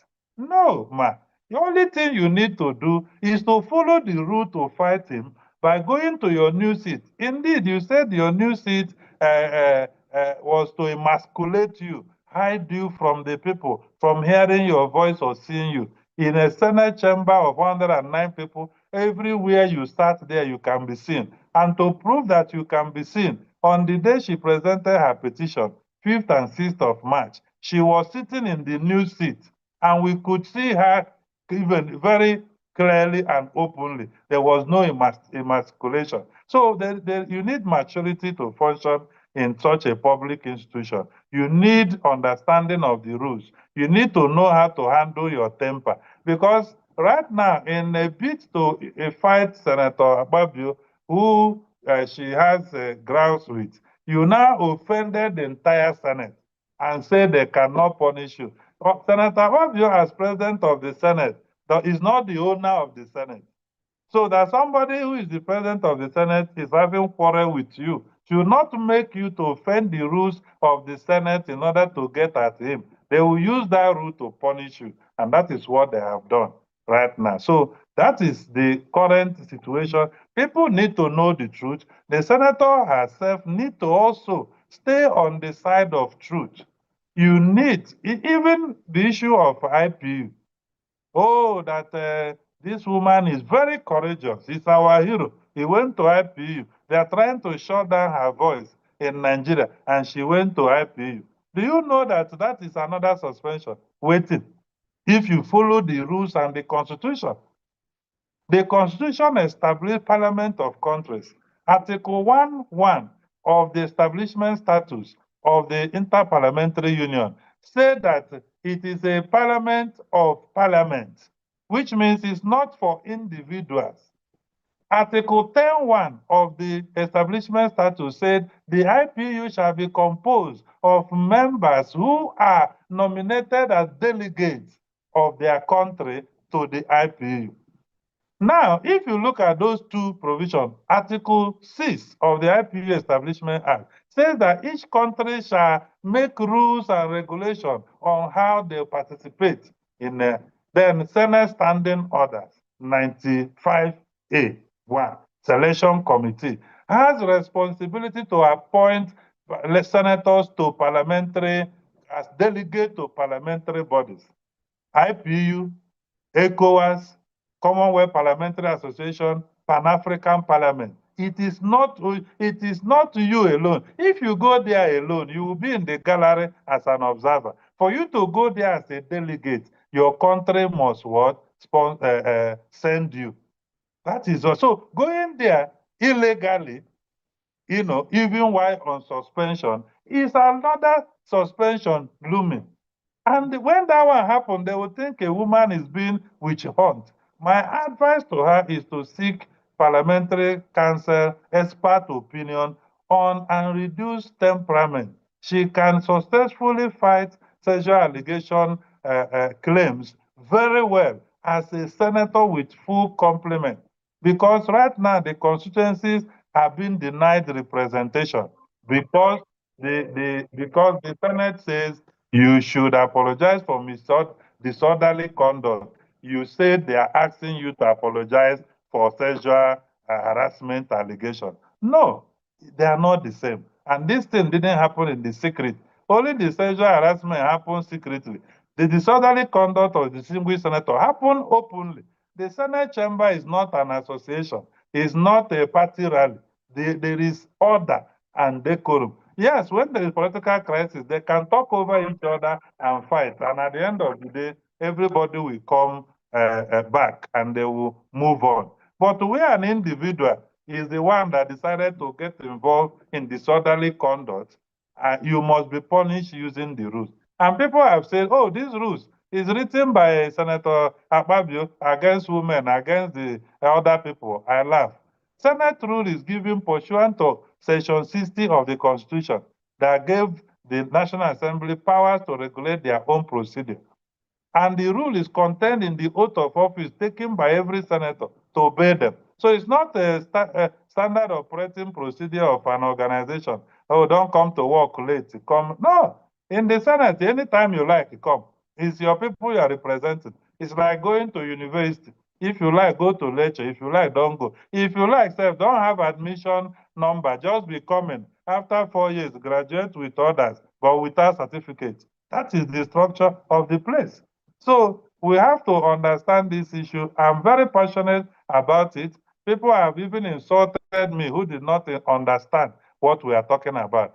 Since 7th Assembly, there is a gender strategy policy in the National Assembly on how to support women, recognize them. It is not the National Assembly fault that we have only 4 women in the Senate.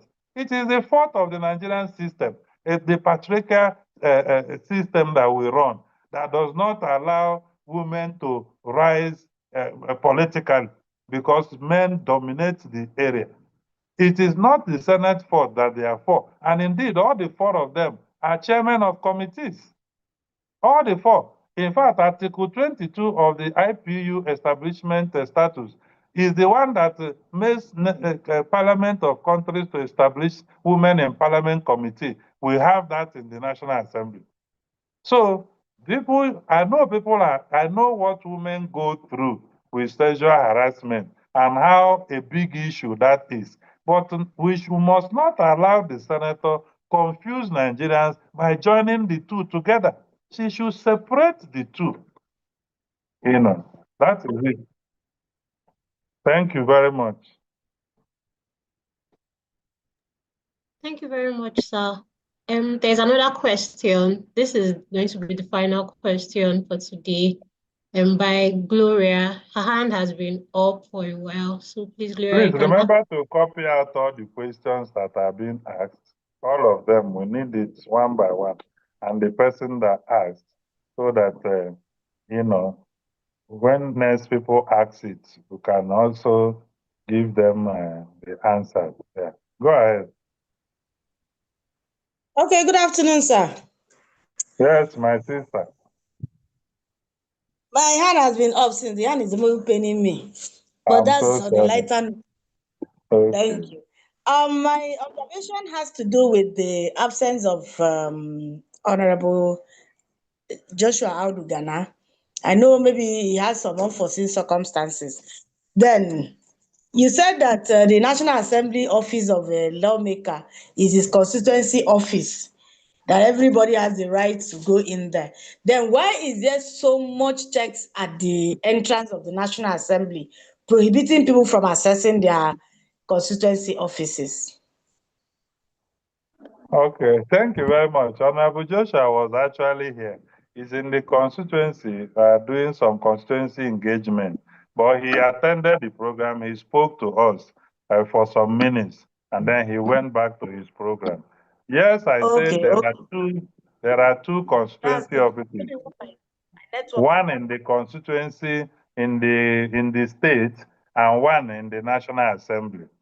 Yes, even though you have access to go there, but because of other people with other motives, insecurity situation, people coming have to be checked and given a tag. It's a normal access control protocol. It's not to prevent people from accessing the place. It's actually to make sure that those coming there, if you watch, they're also careful about how people dress to National Assembly because, they are politically exposed people.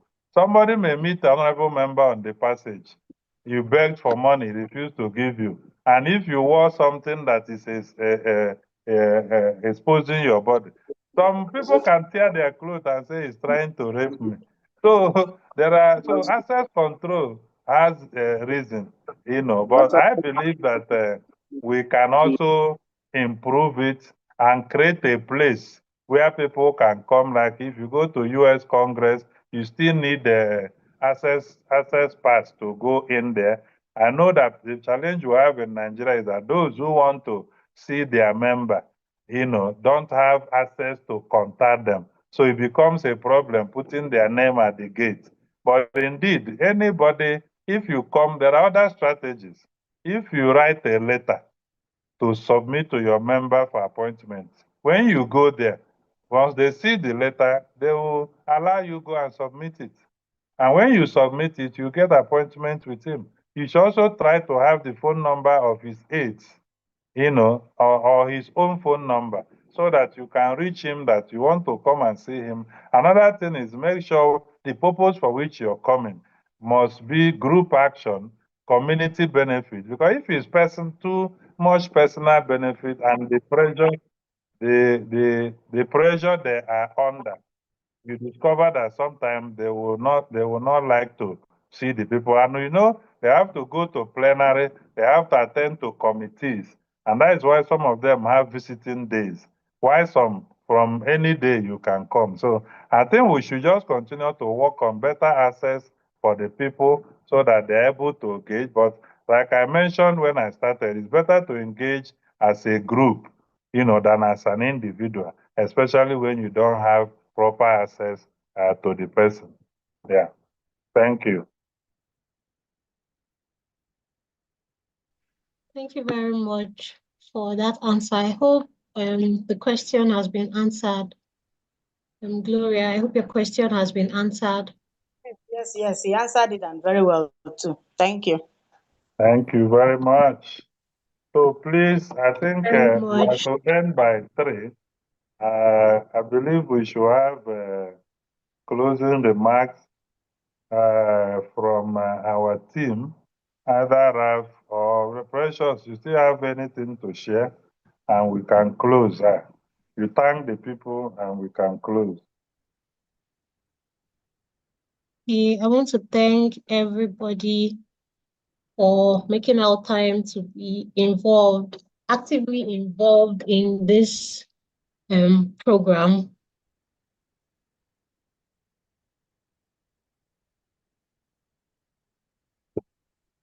Thank you so much, everyone, for your questions, comments, and answers.